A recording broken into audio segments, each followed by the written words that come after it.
Bonjour à tous, bienvenue à ce webinaire point d'étape du projet Golden Gate. N'hésitez pas à poser toutes vos questions via le chat durant la présentation en me les adressant directement dans la barre. Je vous pourrai les poser à la fin aux intervenants durant le dernier quart d'heure de façon anonyme à votre place. Durant le webinaire, quelques questions sondage sont posées sur la droite. Pensez bien à y répondre s'il vous plaît, ça nous permettra de récolter des indications précieuses sur le projet. La session est enregistrée, elle sera donc disponible à l'issue du webinaire en replay. Enfin, je vous remercie à l'issue du webinaire de bien vouloir prendre quelques minutes pour remplir le questionnaire de satisfaction.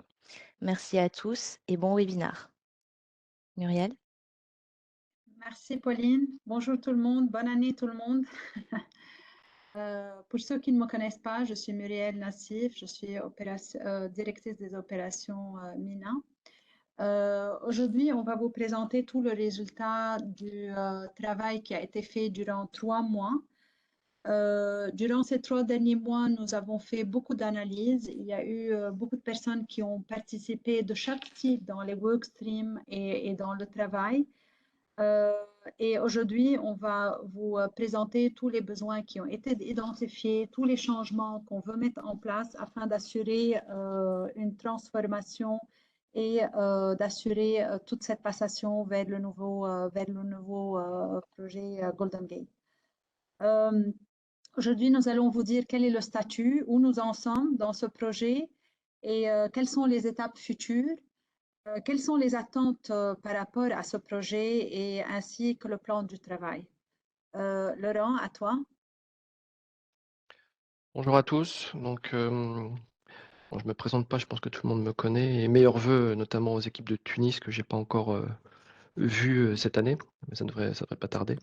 Alors, juste pour vous dire en deux mots où on en est du projet Golden Gate. Donc, nous sommes à la fin de la phase 1 qui, au travers des workstreams qui ont été constitués, notamment les 4 premiers, visaient à faire des propositions pour être davantage customer centric d'une part, répondre aux irritants qu'on vous avait présentés, qui avaient été identifiés au travers de l'enquête Stratello, hein, qu'on vous a pour les conclusions desquelles on vous a présenté. Et puis être plus efficace pour être plus compétitif et aussi gagner de nouveaux clients, hein. Donc avoir de la rétention pour les clients existants, mais aussi être derrière en avance de phase par rapport à la compétition. Donc je tenais d'ores et déjà à remercier les sponsors bien évidemment des workstreams, mais aussi tous les participants aux workstreams qui ont consacré du temps, de l'énergie et qui ont émis de très nombreuses propositions parfois disruptive, hein, donc mais c'était l'objet de l'exercice, voilà, de faire toutes les propositions qui pouvaient nous faire avancer, par rapport, à la qualité de service qu'on délivre au quotidien, à nos différents clients. Et donc aujourd'hui, comme vous le voyez, on a ramassé l'ensemble de ces propositions, qu'on va vous résumer, aujourd'hui, pour les présenter à la direction générale et faire des premiers arbitrages, puisque bien évidemment, on ne peut pas tout retenir, hein, donc derrière. Et en tirer, des conséquences, organisationnelles, hein. Comme je vous le disais aujourd'hui, notre organisation telle qu'elle existe a répondu à un certain nombre de choses en termes de performance, de qualité, mais on n'arrive plus à adresser l'ensemble de nos sujets et notamment à rendre le service tel que le conçoivent aujourd'hui nos clients. Et il faut qu'on bouge sur notre organisation. Et donc ça va faire l'objet de discussions et de présentations, qui vous seront faites, au cours du premier trimestre 2023.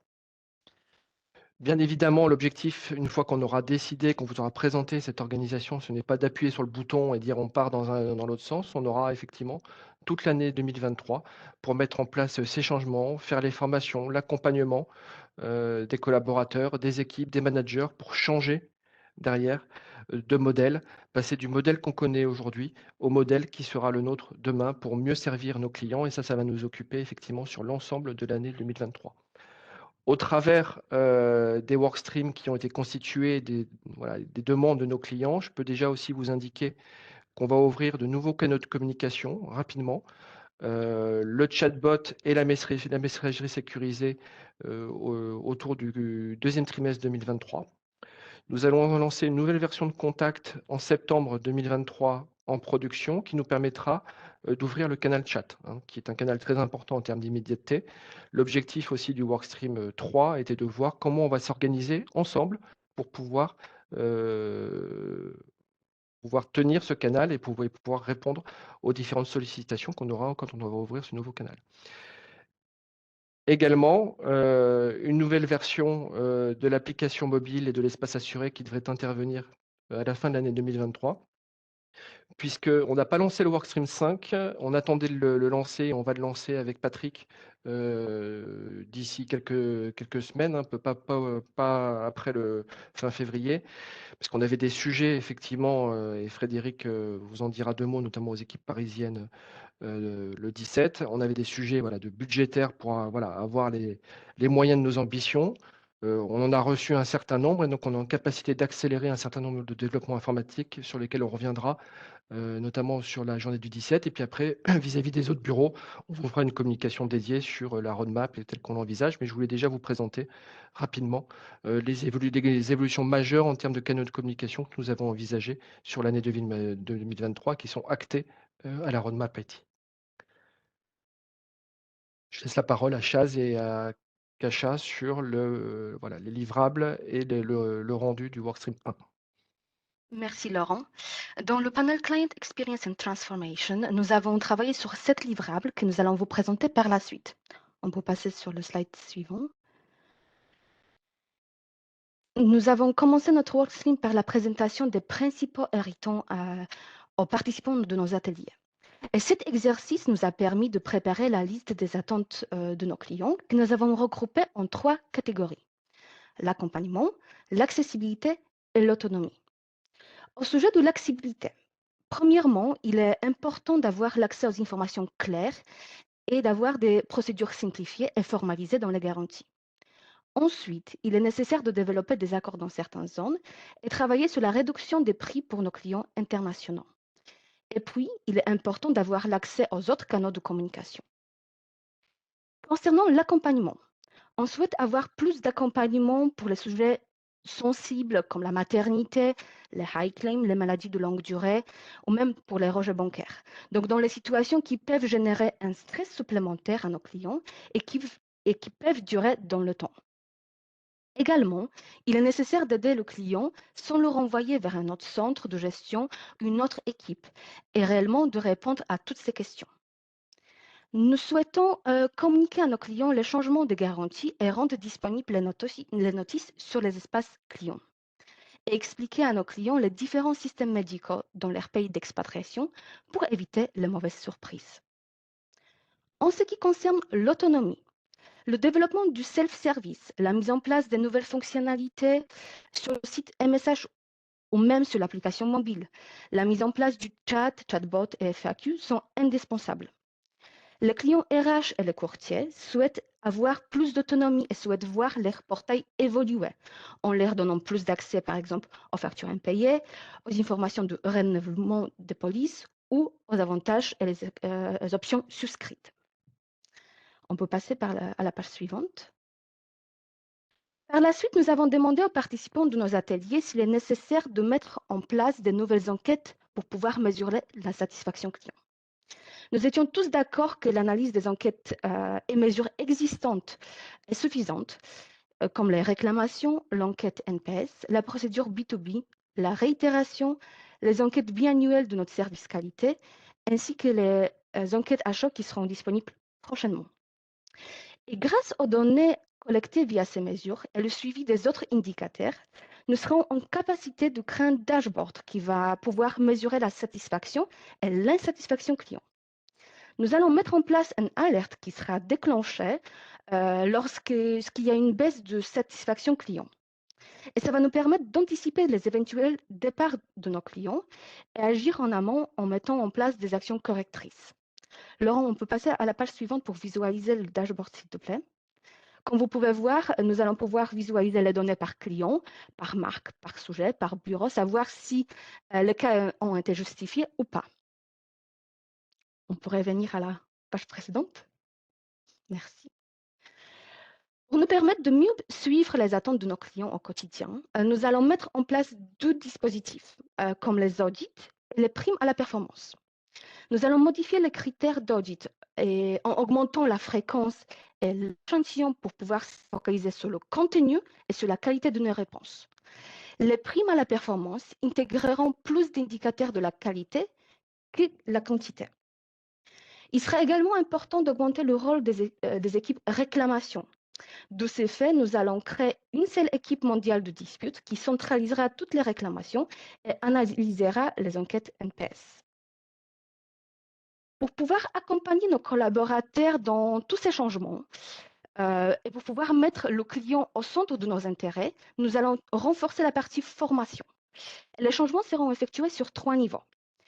Pendant le processus de recrutement, où nous allons présenter à nos potentiels candidats les 4 valeurs de MSH et les attentes du service client. Pour les nouveaux collaborateurs, nous allons créer un panel spécifique de formation pour pouvoir expliquer les 4 personas et les profils des autres clients, ou même travailler sur les appels conflictuels pour qu'ils puissent être prêts à accompagner le client au quotidien. Et le renforcement des formations pour les collaborateurs seniors sera focalisé sur le partage de bonnes pratiques, sur les astuces, ce qu'on devrait dire, ce qu'on devrait éviter de dire, et sur l'empathie. Nous avons également posé la question à nos participants de ce qu'on peut faire pour réduire le transfert entre les services et de pouvoir répondre à toutes les questions de nos clients. Nous étions tous d'accord pour centraliser les demandes de nos clients dans les équipes dédiées. Il est également nécessaire pour nous de donner plus de visibilité sur les résultats de toutes nos équipes.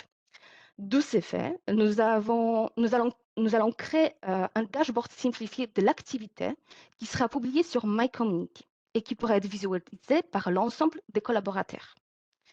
Ce dashboard va présenter les indicateurs les plus importants, comme par exemple le taux de décroché, le délai de traitement des emails, des prises en charge ou des rejets bancaires.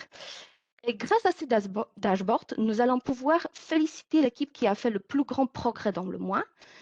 Et après, si certains objectifs ne seront pas atteints par les autres équipes, l'alerte sera déclenchée et nous allons mettre en place un plan d'action pour pouvoir accompagner les équipes en difficulté et augmenter leurs résultats.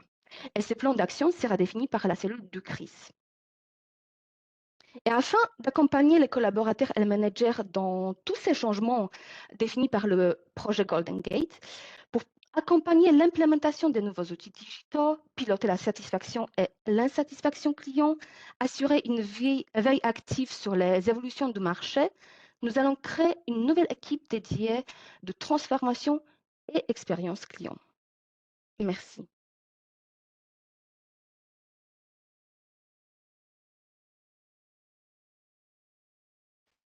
Bonjour tout le monde.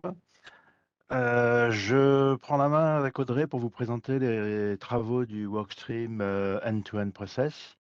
Donc, je souhaite remercier tous les contributeurs qui ont participé au workstream et qui nous ont aidés à secouer un peu les process que nous utilisons au quotidien et de réfléchir un peu en dehors de la boîte à comment on pourrait travailler différemment et autrement pour accompagner le processus de transformation et notamment les grandes lignes que nous ont déjà présentées, que nous a déjà présenté Kacher. Ce qu'on souhaite mettre en place, c'est donc un nouveau modèle opérationnel plus centralisé avec des réponses plus rapides et en même temps avec des personnels qui soient plus spécialisés dans leur métier. Donc un modèle qui soit en capacité à répondre sur toutes nos lignes métiers et en mettant systématiquement le client au centre de nos préoccupations. Toutes nos préoccupations ont été tirées par les irritants qu'on a repris en bas du slide. Et à chaque point, la question critique était posée. Est-ce qu'on répond aux irritants en apportant les transformations dont on débat? Donc, il y a eu des grosses discussions. Les principales lignes qui en sont sorties étaient donc de redéfinir notre organisation en regroupant différemment nos activités, en partageant différemment les activités entre les sites et en développant une séparation entre un niveau 1 qui pourrait être géré par un customer care augmenté, renforcé, et un niveau 2 géré par les départements développés en expertise center. La préoccupation majeure pour tous les sujets de gestion étant la réponse en un temps pour les appels et les mails. Donc l'idée était de travailler sur la centralisation de la gestion des mails et des appels auprès du customer care, de façon à avoir beaucoup plus de réponses en un temps sur tout ce qui est activité dite non critique, donc toute activité de gestion qui peut être répondue sans qu'il y ait de follow-up et de case management derrière. Avec également le développement d'activités spécifiques pour des VIP, du case management, du suivi d'accompagnement de maladies au long cours, peut-être également du développement des services de conciergerie, et également arriver à développer la culture du case management dans l'ensemble des départements. C'est très ancré au médical, c'est bien développé chez Pressert, mais on sait qu'on a encore une grande marge de manœuvre auprès des autres départements pour le développement et l'appropriation du case management. Toutes les demandes devant être traitées avec un très bon niveau de qualité, on part du principe qu'il n'y a pas de petite valeur ajoutée dans notre métier, que la moindre réponse, le moindre mail, le moindre appel, le moindre claim, la moindre entente préalable, c'est une valeur ajoutée qu'il faut apporter. Donc, on doit avoir le souci en permanence de développer une haute valeur ajoutée sur tous nos métiers, quels qu'ils soient, du customer care jusqu'au VIP. Également travailler sur le développement de solutions automatiques pour donner des réponses en temps réel. Donc là, il y aura des gros chantiers qui seront développés dans les workstreams suivants. Et puis enfin, attaquer une revue de processus sous forme d'amélioration continue, parce qu'on l'a vu dans nos échanges avec les contributeurs du workstream que beaucoup d'activités n'ont pas été revues depuis longtemps, on s'est développé et on a des redondances, des processus qui ne sont pas forcément adaptés à nos outils, à notre organisation, et donc il va falloir revoir pour simplifier et automatiser au maximum. Je laisse le point suivant à Audrey, si on peut passer au slide suivant, Laurent. Merci Mathieu pour ces premiers éléments. Alors moi, ce que je souhaite vous partager pour approfondir ce que Mathieu vient de vous dire, c'est vous montrer déjà les principaux axes travaillés par le groupe lors du workstream. Ce fut dense et parfois délicat et parfois et pratiquement toujours très engageant.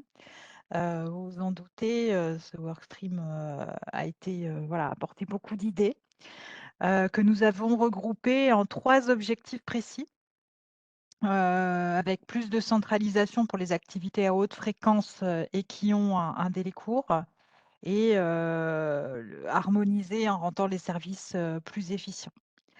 Ensuite, ce qu'on a voulu, c'est plus de spécialisation pour les activités complexes.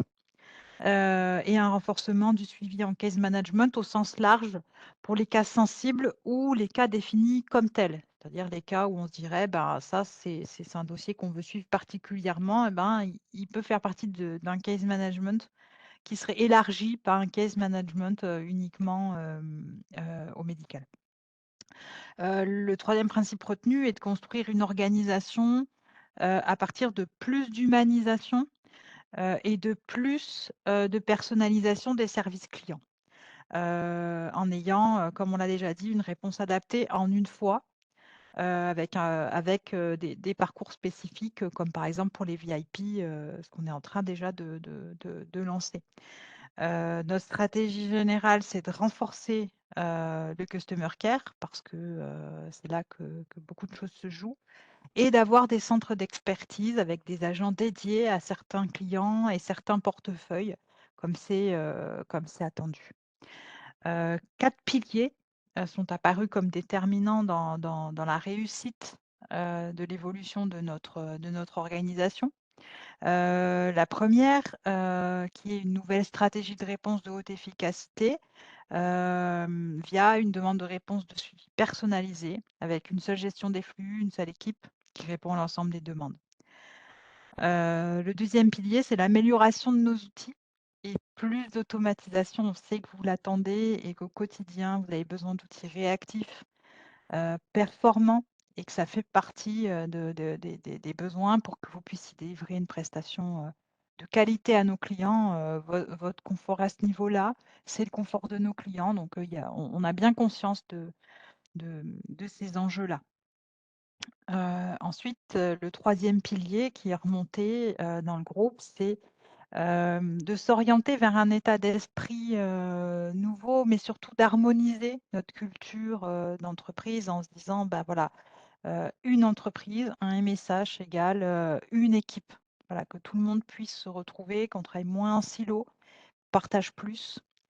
Et puis, nous souhaitons aussi développer une approche du leadership qui est déjà présente, mais qui soit vraiment orientée vers plus d'autonomie, plus de partage, plus d'accompagnement. Tout cela, évidemment, vers plus de performance en travaillant d'une manière, ce qu'on appelle interdépendante. Et on reviendra dessus plus tard. Voilà pour ma présentation. Je vous remercie pour votre écoute et je te repasse la main, Mathieu, pour continuer le Merci. feedback sur nos travaux communs. Alors, pour les points d'avancement, donc, il faut qu'on arrive à conduire simultanément plus de centralisation et plus de spécialisation. Ça peut paraître dissocié, mais c'est vraiment les deux jambes sur lesquelles on doit avancer. On a dit, on l'a souvent répété, tout est guidé par l'aspect service client et être vraiment avec le client au centre de nos préoccupations. Mais on sait très bien, et Audrey vient de le dire, on ne peut pas avancer sans nos équipes et sans nos collaborateurs. Et les managers doivent être engagés également dans une transformation de leurs pratiques. Donc, on a vraiment le souci d'arriver à mettre tout le monde en bonne situation pour développer ses compétences et trouver sa place dans cette nouvelle organisation. Donc, ce qui nous reste à faire là, dans les semaines et mois qui viennent, on est en cours d'évaluation des actions de transformation pour voir en termes d'équivalent temps plein, donc de staff et des coûts engendrés par la transformation, ce que ça induit. En fonction de la validation de cette partie-là, il y aura toute l'écriture définitive du modèle d'organisation. C'est pour ça qu'on ne peut pas vous le présenter pour l'instant parce que tout n'a pas été arbitré. La phase d'arbitrage est encore en cours au niveau COMEX.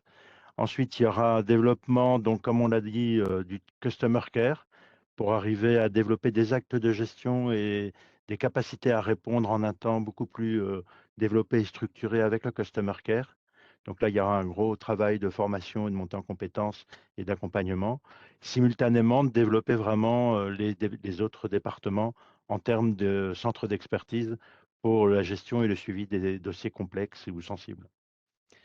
On en a parlé également, donc il faut qu'on écrive un parcours client spécifique pour avoir un fast track dédié à nos VIP et clients considérés comme spécifiques ou flagués comme spécifiques à un moment ou à un autre de la gestion pour raccourcir encore plus les délais de gestion. Revoir nos processus pour les simplifier, on en a déjà parlé, mais on ne peut pas faire de transformation à processus identique. Si on change notre organisation, il faut également changer nos processus. C'est l'occasion de tout simplifier et d'aller vers plus d'automatisation, hein, les deux sont liés, avec également donc le développement dans tous les départements de la culture du case management avec les outils ad hoc et donc dans V9. C'est en cours de réalisation. Et enfin, on est souvent très bon chez MSH pour regarder ce qu'on vient de faire, mais on doit également développer des outils pour aller vers l'avant et regarder où on est aujourd'hui et quelles sont les charges qui nous attendent et est-ce qu'on a les capacités à la traiter en temps réel. Je vous remercie. Merci Mathieu. Alors, Anas et moi, on va vous parler du workstream qui consistait à faire des travaux sur deux éléments essentiels, deux blocs majeurs. Le premier bloc, c'est tout ce qui est chatbot, et on va vous donner les principales conclusions du travail qui a été fait par les équipes. Et puis, le deuxième bloc, c'est vraiment tout ce qui est nouvelles fonctionnalités. Sur le slide suivant, s'il te plaît, Laurent, on a les principales recommandations. Alors, comme l'avait cité Kasia, alors les trois axes majeurs, hein, c'est l'accessibilité, l'autonomie et le soutien, le support qu'on peut faire à nos clients. Donc, un des canaux complètement validé et embarqué dans notre roadmap IT, c'est le chatbot et le live chat, sachant qu'on a pris certaines décisions de lancement d'une première version qui est plutôt simple, d'y aller en 2 étapes, plutôt simple, non seulement dans le niveau de langue, dans les options de langue proposées dans un premier temps, mais également dans la partie vraiment de connexion entre le chatbot, qui sera un chatbot simple dans un premier temps, et qui serait directement lié au live chat, donc à la connexion avec avec un agent au sein de MSH pour qu'on puisse répondre rapidement à des questions qui seraient un peu plus complexes. Donc, il y a un travail d'organisation également de ces équipes qui pourront traiter ce live chat parce qu'il faut vraiment de l'instantané. Même si on est parti sur l'idée de transparence avec nos clients, qui serait de faire en sorte de notifier de la file d'attente qui serait possible dans le live chat et de donner la possibilité à la personne qui nous aurait contacté de demander un rappel ou de passer à l'appel téléphonique pour éviter qu'il y ait ces temps d'attente et qu'on soit contre-productif par rapport à l'objectif et la finalité première du live chat. Une des autres recommandations, c'est vraiment la partie mise à disposition du chatbot et du live chat sur le site de MSH et également sur l'espace dédié aux assurés. Pourquoi est-ce qu'on voudrait le mettre sur le site d'emblée? C'est pour justement ouvrir l'opportunité à des leads qui seraient intéressants pour des polices individuelles, donc pour la partie vente directe de nos équipes commerciales et toute demande ou tout contact pour avoir des renseignements sur nos produits IPMI pourrait justement être drivé par cette partie-là. Toutes ces recommandations sont arrivées à la suite d'un benchmark qu'on a fait, que ce soit au niveau des acteurs du marché, hein, de services à la santé, prévoyance, etc., mais également sur un périmètre un peu plus élargi d'entreprises qui offraient ces solutions. Ce qu'on ne veut absolument pas faire, c'est un chatbot et un live chat qui seraient complètement déshumanisés et qui ne prendraient pas en compte vraiment cette partie client au centre de nos préoccupations et de nos intérêts.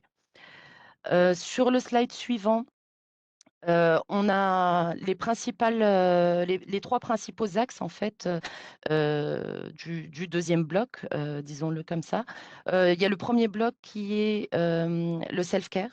Donc c'est vraiment, à titre d'exemple, là, c'est vraiment des exemples qu'on a recensés dans ce slide. C'est vraiment donner la main aux clients pour faire un certain nombre d'actions, de tâches qui ne sont pas à valeur ajoutée chez nous au niveau de la gestion, mais qui serait d'un grand intérêt pour eux en termes d'accessibilité, d'autonomie, justement, et de soutien à des demandes qu'ils pourraient avoir.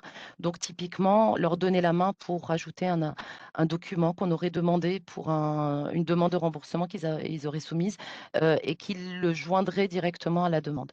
Leur donner la main également, que ce soit aux assurés, mais également aux prestataires de santé, d'avoir des accords préalables et des prises en charge qui seraient déjà préétablis et donc qui nécessiteraient un contrôle de notre part et du case management si nécessaire, comme le disait Mathieu. Un autre exemple, donner la main pour qu'ils puissent recevoir leurs identifiants et mots de passe de connexion à leur espace dédié. Le deuxième sujet important dans les ateliers qui ont été traités, c'est la partie vraiment communication.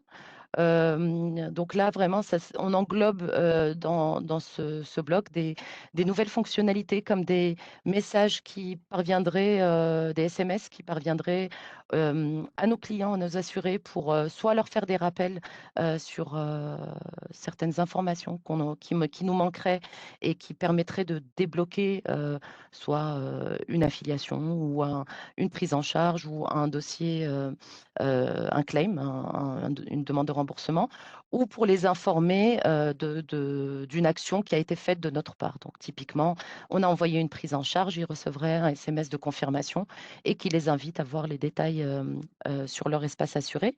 Et également, ça a beaucoup été préconisé pour les équipes médicales, qui est la possibilité donnée à nos assurés de prendre un rendez-vous avec nos équipes médicales pour une visioconférence. Alors, ce ne serait pas de la téléconsultation ni de la télémédecine, hein, c'est vraiment pour discuter discuter en toute confidentialité médicale directement avec l'équipe, une personne, un membre de l'équipe médicale pour discuter d'un cas spécifique plutôt que de le faire par téléphone, qu'il puisse y avoir cette notion de rendez-vous.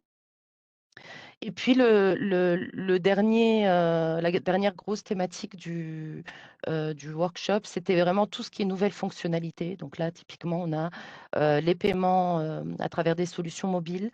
Ce serait également des pop-up qui accompagneraient l'assuré au moment de la soumission d'une demande de remboursement. Et il y aurait un pop-up pour signaler ou rappeler les pièces maîtresses d'un dossier, et ce qui permettrait de ne pas avoir de rejet ou d'encombrement ou de délai de traitement rallongé sur leur demande. Je laisse la main à Nas qui va vous exposer un peu plus le projet en termes de timing. Merci Doha, bonjour à tous. Donc pour la partie chatbot, on a fait une étude sur 3 versions de chatbot. Donc une première qui est un chatbot TrueLinks. Ce qu'on veut dire par ça, c'est que c'est un chatbot qui va proposer des thèmes aux clients. Et après, avec des suggestions de questions, à partir de ces questions-là, on va rediriger les clients vers les FAQ. Donc ça, c'était la première version du chatbot. La deuxième, c'est une version où le client pourra poser sa question avec comme s'il s'adressait à un agent message. Et donc le bot va essayer de comprendre cette question-là et puis de donner directement la réponse sans forcément rediriger vers un lien. Et puis une troisième version qui, elle, serait connectée donc à notre outil de back-office, donc V9, pour qu'on puisse donner des détails un peu plus précis sur des logs, des claims, des choses comme ça. Donc, comme l'a précisé Doha et Laurent en début de présentation, la solution sur laquelle on va partir, c'est la première, donc un chatbot TrueLinks. Et donc là, pour une mise en prod en Q2 2023. Pour le live chat, donc ça va être implémenté avec la nouvelle version de Contact. Donc ça va être donc via Contact, où on pourra avoir l'accès à l'historique de l'assuré sur les différents canaux de communication, donc les mails, les appels, le chat, la messagerie embarquée, etc. Et donc finalement, pour les nouvelles fonctionnalités, donc ça, il y aura donc une mise en prod durant toute l'année et qui devra se finir donc en Q1 2024 avec des sujets qui sont déjà en cours, des sujets qui seront donc embarqués dans la nouvelle version de l'application ou de l'espace assuré, et d'autres sujets qu'on devra prioriser donc au cours de l'année.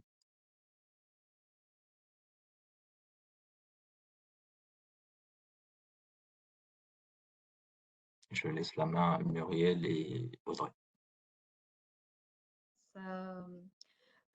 Je vais vous présenter avec Audrey la communication et la culture de changement, où nous en sommes et qu'est-ce qu'on a fait jusqu'à présent. La création de site va vous être présentée par Audrey. Ce qui est très important pour nous tous afin d'assurer ce changement, c'est d'avoir une vision claire et que ça soit ceci va être fait durant les town halls. Donc, notre responsabilité quand on est en train de faire les town halls, c'est vraiment que cette vision soit claire. Une transparence par rapport à ce qu'on est en train de faire, au projet, où nous en sommes, etc. Ainsi que les différents plans et milestones. Jusqu'à présent, toutes les communications, nous avons déjà fait des town halls. On est en train d'essayer de faire au minimum un par trimestre. Ensuite, vous êtes en train de recevoir des emails fréquents, au minimum un par mois. Et aussi, nous avons mis dans Connect toute la documentation que nous sommes en train de vous présenter. Certaines choses vont venir de par la suite, comme Incentive on Key Results, etc. Une fois qu'on est plus dans l'avancement du projet,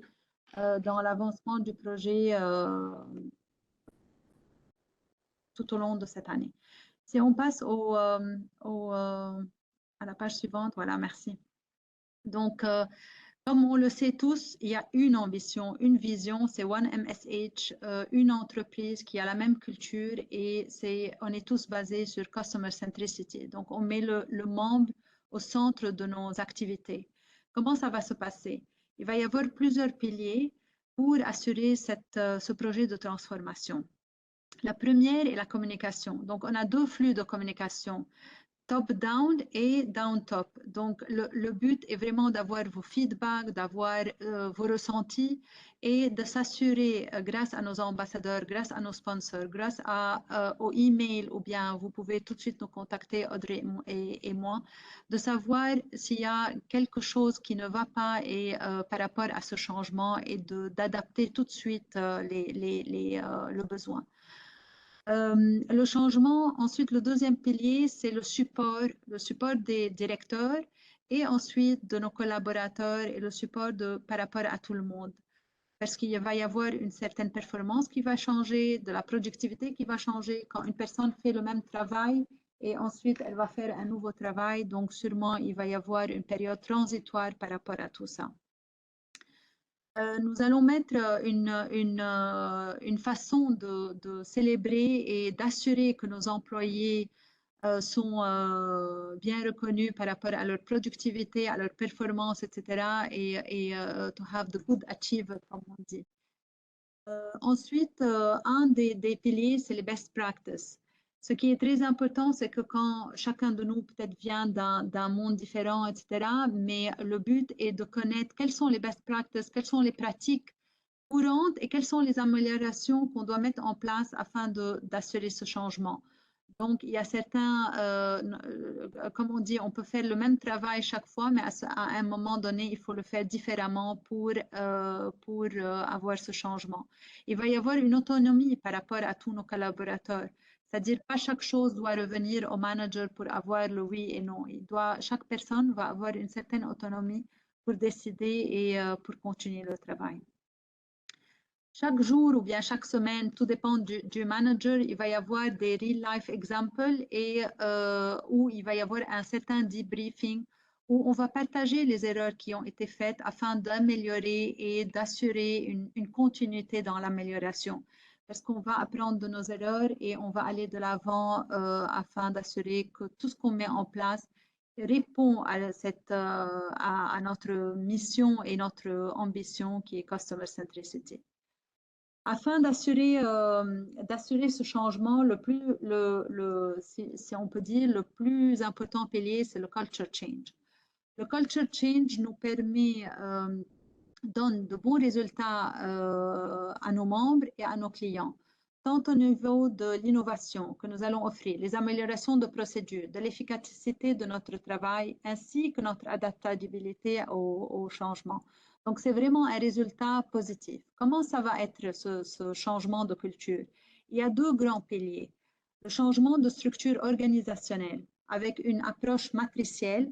Donc, à ce moment, supposons que les collaborateurs, nous avons un manager pour le travail au quotidien, pour la productivité journalière, mais aussi on peut partager à d'autres projets et c'est là des projets de transformation pour gérer ce changement. Et c'est là où on parle de matriciel, où on aura peut-être à reporter à d'autres personnes. Le deuxième pilier du changement de culture, c'est la méthodologie. Donc, il doit y avoir une méthodologie qui est agile, qui permet cette adaptabilité, permet une collaboration entre nous tous afin d'assurer que les clients et le membre est vraiment au centre de notre travail au quotidien. Et ça se fait grâce à une adaptabilité. On doit être adaptif. Enfin, je répète tout le temps ce même mot, mais c'est la réalité de ce changement. On doit être flexible tous ensemble et réactif au changement. Si quelque chose ne va pas, on doit s'assurer que ce changement est tout de suite pris en compte et on assure les modifications à faire. De point de vue templates and governance, c'est très important d'avoir une gouvernance pour assurer les modèles et des modèles qu'on va suivre qui permettent de cadrer notre projet de transformation. Donc, on va avoir certaines gouvernances, certaines façons de travailler pour pouvoir continuer. Sûrement, de point de vue, il va y avoir de nouveaux systèmes, donc il va y avoir un training et un coaching par rapport à tous les nouveaux systèmes. Donc, on ne va pas dire à cette équipe, OK, maintenant tu as d'autres responsabilités ou bien tu dois faire d'autres choses, mais sans entraînement, sans formation. Donc, sûrement, il va y avoir des formations spécialisées, il va y avoir des formations au niveau management, au niveau de chaque personne par rapport à son travail pour assurer ce changement et cette transformation. Si on passe au slide suivant, quelque chose qui est très important, c'est l'équipe des ambassadeurs. Donc, l'équipe des ambassadeurs qu'on a mis en place vont être le relais de ce projet de transformation.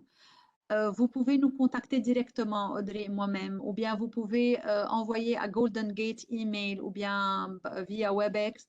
Mais aussi, dans chaque site, il va y avoir des personnes où vous pouvez aller dire vos craintes, vos motivations, qu'est-ce qui ne va pas, qu'est-ce qu'il y a à mettre en place. Donc, c'est très important d'avoir cette coordination tous ensemble et sûrement les ambassadeurs nous remonteront tous les points afin de s'assurer que ce changement est vraiment très clair et très transparent par rapport à nous. Donc, dans chaque site, il va y avoir des personnes. On va vous envoyer après le séminaire, le leaflet, comme ça, si jamais vous voulez revenir à cette personne, vous pouvez savoir.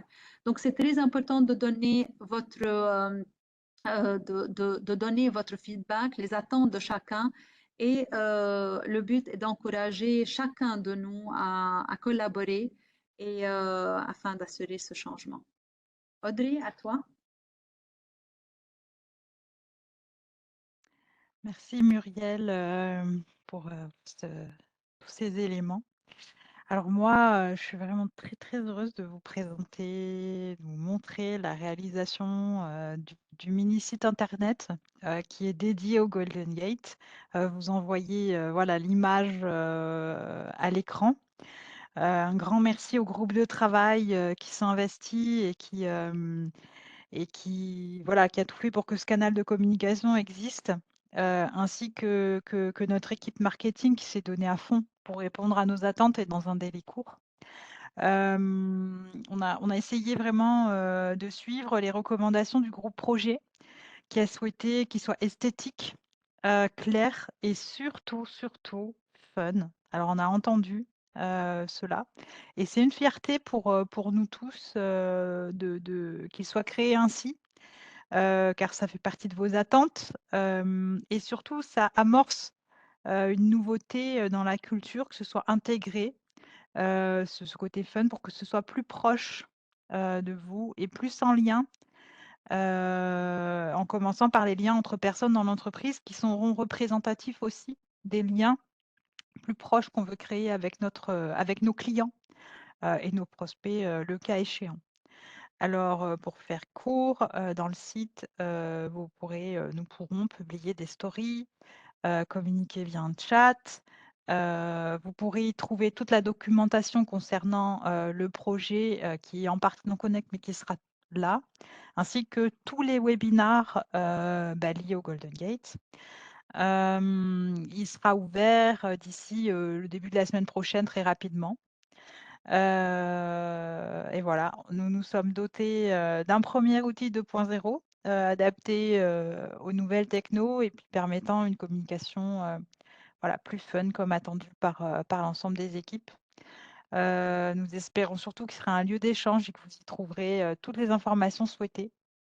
D'ailleurs, n'hésitez pas à nous communiquer vos idées pour l'améliorer ou des choses que vous imagineriez qui seraient utiles de joindre sur le site.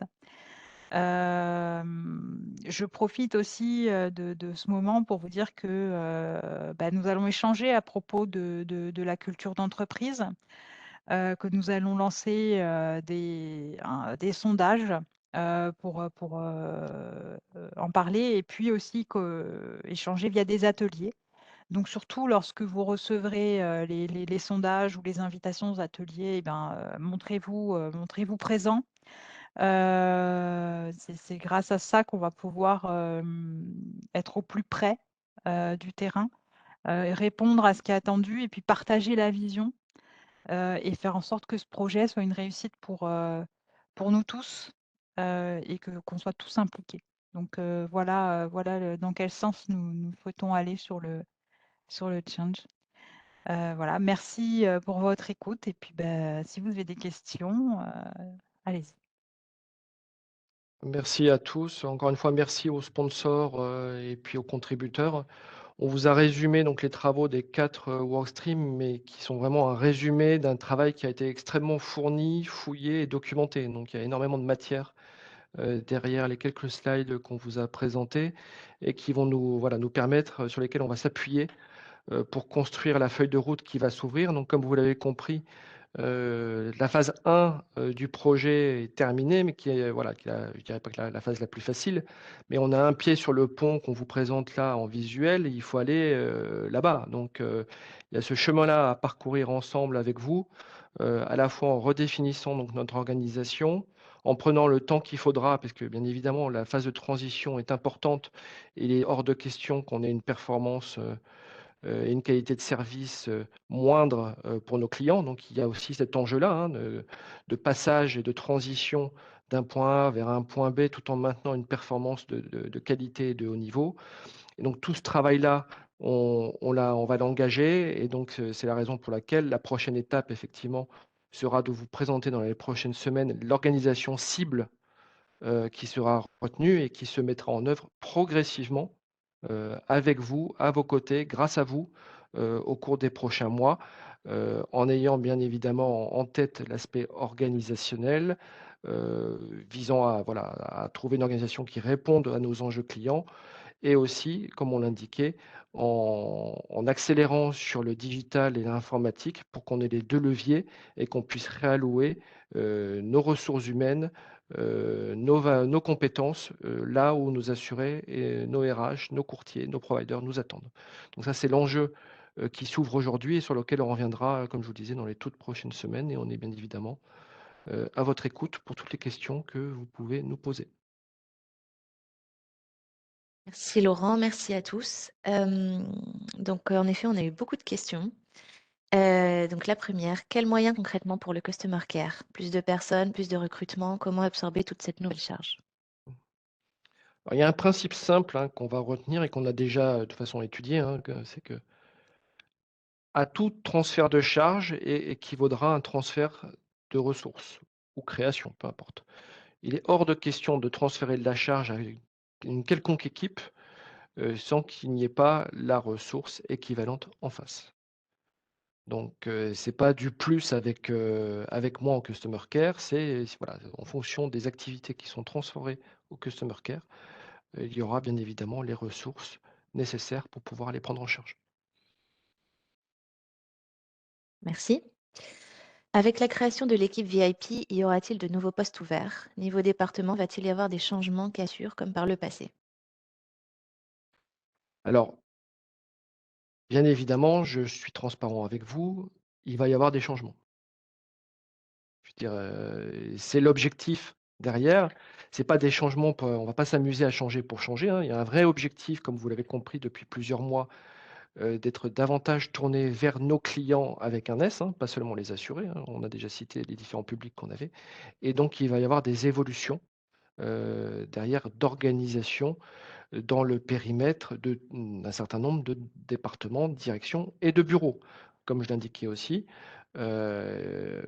l'option de dire que tous les bureaux demain feront tout est clairement posée sur la table.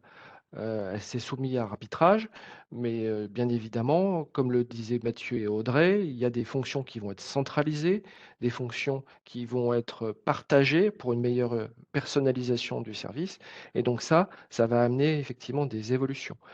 Là, aussi sur votre question, bien évidemment, on va pas créer en faisant ça, ce qu'il faut éviter, c'est des nouvelles frontières invisibles entre départements comme on le connaît aujourd'hui, hein, donc on le sait, voilà, il faut qu'on puisse gommer, ces adhérences, ces frontières pour que ce soit beaucoup plus fluide, y compris entre les départements qui seront en charge de ce que Mathieu évoquait, donc le niveau 1, Customer Care renforcé et cetera et les centres d'expertise. Puisque si c'est pour recréer de nouvelles frontières, on aura en tout cas perdu un de nos objectifs. Et donc, ce n'est pas du tout ce qu'on souhaite faire.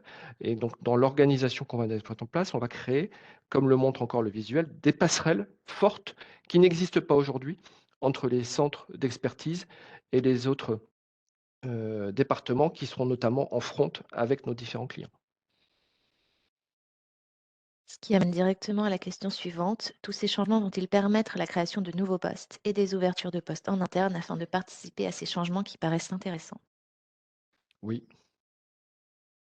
Je pense que voilà, j'ai pas besoin d'en dire plus. Il y aura il y aura de nouveaux postes, il y aura des appels à candidature, il y aura des mouvements dans tous les bureaux de gestion. Merci. Ensuite, Contact va-t-il évoluer? Sera-t-il plus réactif? Alors, c'est un des enjeux de la montée de version qui sera réalisée en septembre, mais à laquelle va se greffer aussi tout début 2024 de nouvelles choses derrière.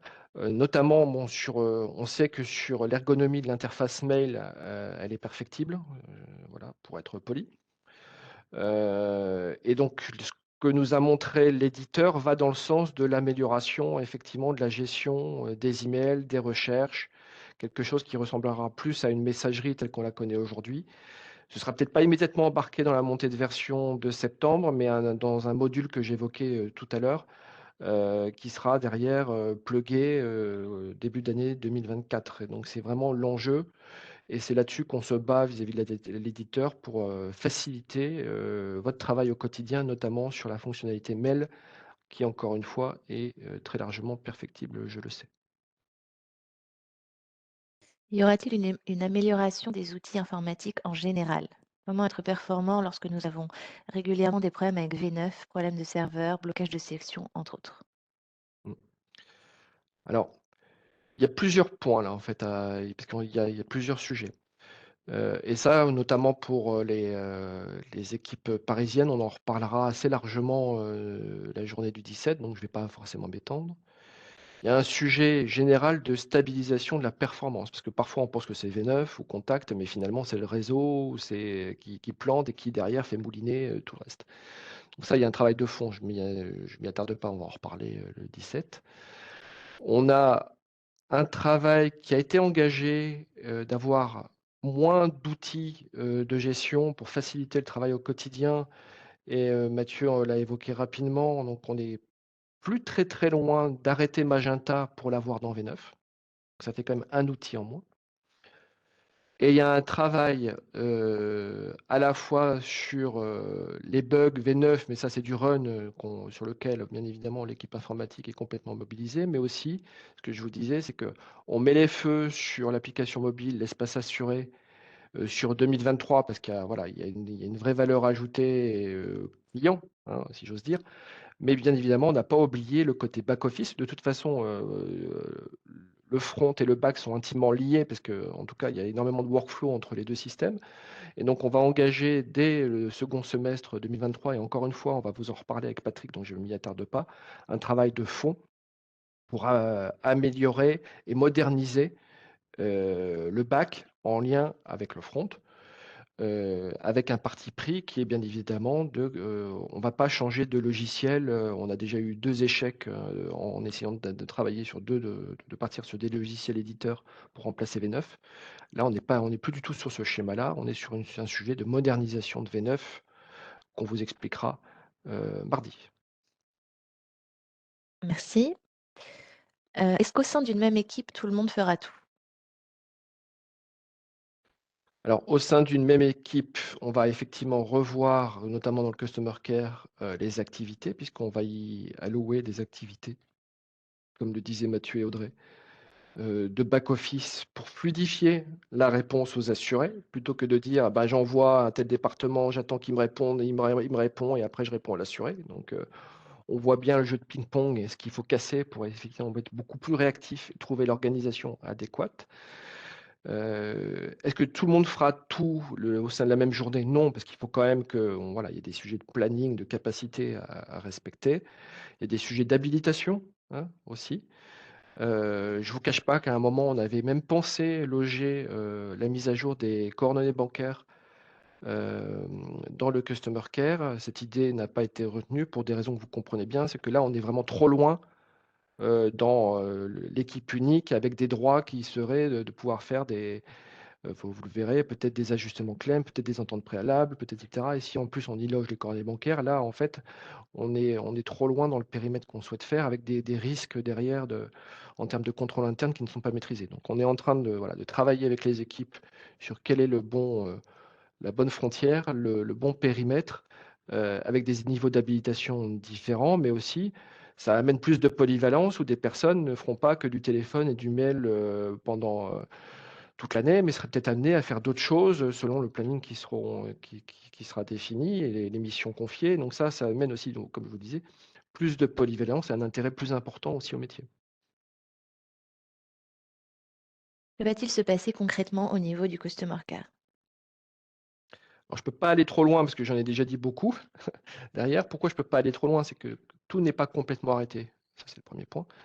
Le deuxième point, vous savez qu'en France, je dois respecter quand même nos instances représentatives et je passe en CE en février. Donc voilà, j'ai déjà évoqué un certain nombre de choses et j'y reviendrai le 17, sans aller non plus trop loin voilà, derrière, pour respecter bien évidemment les prérogatives des délégués syndicaux qui vous représentent. Avec les changements et les nouvelles missions envisagées, y aura-t-il des augmentations? Ça, c'est un sujet qu'on connaît bien parce que quand on a fait la précédente réorganisation, on avait le même sujet. Toutes les situations seront bien sûr évaluées en fonction des nouvelles missions qui seront confiées ou du changement de poste, hein. On parlait de mobilité, etc. Et ben, une mobilité, oui, sur un poste, ça entraîne une rediscussion sur les éléments salariaux, bien évidemment, hein. Donc ça, c'est le jeu. Le mini-site sera-t-il disponible dans MSH Community? Ah, Joker, là, je dis, je sais pas, Audrey. Oui, on va mettre le lien pour que vous ayez accès directement dans Community et puis dans Connect. On est en train de, justement, ce sont les derniers points que nous sommes en train de valider avec le marketing. Vous pourrez le trouver facilement. Quid du contact par WhatsApp? Alors ça, c'est un enjeu fort. Donc, Dubaï a un coup d'avance, et Muriel pourrait nous le dire, travaille sur une solution WhatsApp Mail qui peut présenter un intérêt pour nous, surtout en termes de canal de communication assez moderne avec nos assurés. Je dis bien mail et pas voix, parce qu'aujourd'hui, il n'existe pas de solution entreprise WhatsApp voix, parce que ce serait complètement disruptif par rapport aux acteurs de télécommunications actuels qui font le forcing pour ne pas rentrer dans cette démarche-là, parce qu'en fait, on aurait des communications quasiment gratuites pour tout le monde. Donc, c'est un peu dommage, mais pour l'instant, le marché, il est comme ça. Nous, notre enjeu, c'est par rapport à ce que fait Dubaï, voir s'il y a un intérêt à le lancer en dehors de contact rapidement. Mais vous voyez bien qu'en disant ça, c'est que voilà, quand c'est en dehors de contact, c'est pas forcément facile à gérer parce qu'on a un bout d'interaction dans contact et puis un autre ailleurs, et donc ça, c'est pas top. En revanche, je vous parlais de modules suite à la montée de version de contact en septembre, et très clairement, le sujet WhatsApp est très sérieusement étudié par WhatsApp Mail, hein, très sérieusement étudié par Worldline qui nous ont fait une démonstration déjà de comment ça pourrait fonctionner, et là, rentrer dans contact. Donc là, il y a un intérêt derrière pour nous. Donc ça, c'est vraiment aussi à l'étude. Les équipes de recettes informatiques du chat et de l'évolution contact vont-elles se tourner vers les équipes utilisatrices au quotidien? De toute façon, sur des montées de version contact et sur le chat, etc., on ne fait pas sans vous, hein. Donc, bien évidemment, les équipes métiers seront pleinement associées aux travaux de recettage sur la montée de version et l'ouverture de très grosses fonctionnalités telles que le chat, bien évidemment. Y a-t-il un risque que certaines personnes se retrouvent parachutées dans un nouveau département sans l'avoir demandé? Un risque, je ne pense pas, je pense que voilà, par rapport à l'ambition qu'on se porte et de la projection que chacun individuellement peut se faire, bah, on trouve toutes les compétences nécessaires pour pouvoir effectivement remplir les missions qui sont confiées. Maintenant, encore une fois, de façon très transparente et honnête avec vous. Si nous, par exemple, je parlais que oui, il va y avoir des mouvements d'équipe actuels vers le customer care. Si on n'a personne, on a un sujet. Hein. Donc, je reboucle la première question à laquelle je répondais tout à l'heure en disant qu'il n'y avait pas de transfert de charges sans ressources. Donc là, bien évidemment, ça c'est notre rôle en tant que manager de prendre les dispositions pour que on réponde à cet objectif-là. Mais voilà, on n'est pas sur de la désignation a priori, plutôt sur du volontariat, bien évidemment, mais à un moment, on prendra les décisions qui s'imposent si on est confronté à ce type de situation. Comment l'équipe 24/7 va-t-elle être impactée par cette nouvelle organisation? C'est une bonne question, c'est en réflexion. Comme je vous le disais, on est en discussion nourrie au sein du COMEX, puis après avec les autres bureaux sur la répartition générale de l'activité MSH sur une cible 2024. Hein. Donc voilà, c'est encore une fois, on pose une cible 2024 et puis derrière, on trace la route pour y parvenir. La question voilà, du périmètre Tunis 24/7 fait partie, non pas des interrogations, mais des points qu'on doit prendre en compte par rapport à cette cible-là, bien évidemment. Et la dernière question, quelles sont les implications et exigences du projet sur la gestion du réseau des partenaires de services, des prestataires de services, pardon? C'est comme sur d'autres fonctions qu'on considère, à tort ou à raison, peu importe, le mot n'est pas péjoratif, mais support, le réseau et support des opérations dans un certain sens par rapport à nos clients, hein, dans le concert comme le médical, par exemple. Et donc là, il y a une discussion qu'on vient d'engager donc avec les équipes médicales et network, entre l'articulation de ce qu'on souhaite faire en termes organisationnels, et encore une fois, c'est pas complètement calé, donc c'est pour ça que c'est une discussion qu'on a pour voir comment ça s'interface au quotidien avec les équipes réseau et médicales, avec de la même façon, c'est pour ça qu'elles sont embarquées, comment toujours mieux servir le client à la fin. Et chaque composante des messages, que ce soit les opérations, le médical, le commerce, le network, l'informatique, le paramétrage, et j'en oublie peut-être, excusez-moi, participe au service qui est rendu à nos clients. Et donc, c'est pour ça qu'il faut qu'à un moment, ce projet, dans ce cadre de ce projet Golden Gate, on embarque toutes les composantes. Sinon, on va pas y arriver. Encore un exemple, il faut aussi qu'on puisse expliquer ce qu'on va faire demain à nos collègues commerciaux pour qu'ils puissent le présenter à nos côtés, à nos clients et démontrer la valeur ajoutée que ça va amener. Et puis demain aussi, en appel d'offres, montrer que finalement, chez MSH, ça marche mieux que chez nos concurrents. Donc il y a vraiment, c'est encore une fois, ce travail partenarial avec l'ensemble des composantes chez MSH qui est en cours et qui va s'accélérer pour co-construire cette feuille de route qui doit nous amener d'ici la fin de l'année. Et une dernière question.